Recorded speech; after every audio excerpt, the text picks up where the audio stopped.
పొన్నూరు నియోజకవర్గం చేబ్రోలు మండలం మంచాల గ్రామంలో ప్రస్తుతం మనం ఉన్నాము.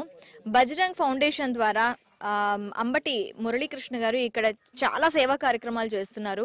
అందులో యూత్ కూడా మేము కూడాను అందులో భాగస్వామ్యమై ఆయనతో పాటు సేవా కార్యక్రమంలో పాల్గొంటున్నాం అంటున్నారు.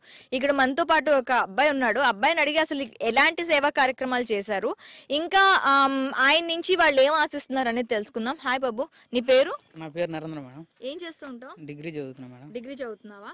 ఇప్పుడు అంబటి మురళీకృష్ణ గారు ఇక్కడ సేవా కార్యక్రమాలు చేశారంటున్నారు. చేస్తున్నారు మేడం. చేస్తున్నారా? ఏమేం చేస్తున్నారు? కళ్ళు చూపించుకునే వాళ్ళకి స్పెట్స్, చొక్కలాలు, కాళ్ళు లేని వాళ్ళకి జైపూర్ కాళ్ళు, నడవని వాళ్ళకి వీల్ చైర్స్ ఇస్తున్నారు మేడం. ఇంకా గుండె ఆపరేషన్స్ అవుతున్నాయి మీ ఊర్లో? ఎవరికైనా అయ్యాయా? అయినాయి మేడం. అయినాయి మేడం. ఓకే, ఒక యూత్ గా మీకు ఏం కోరుకుంటున్నారు? ఇంకా ఆయన ఏం చేయాలనుకుంటున్నారు? యూత్ పరంగా అయితే అన్ని బాగానే చేస్తున్నారు మేడం. అన్ని బాగానే చేస్తున్నారా? మీరేం కోరుకుంటున్నారు? ఆయన ఎలా ఉండాలనుకుంటున్నారు? ఆయన రాజకీయాల్లోకి రావాలి మేడం. రాజకీయాల్లోకి రావాలి. వస్తే కుర్రాళ్ళకి అందరికి ఎన్నో ఉపయోగాలు ఉంటాయి. ఎన్నో ఉపయోగాలు ఉంటాయి మేడం. ఓకే, యూత్ కి మంచి ఉపయోగం ఉంటుందంట. అంతే మేడం. ఓకే.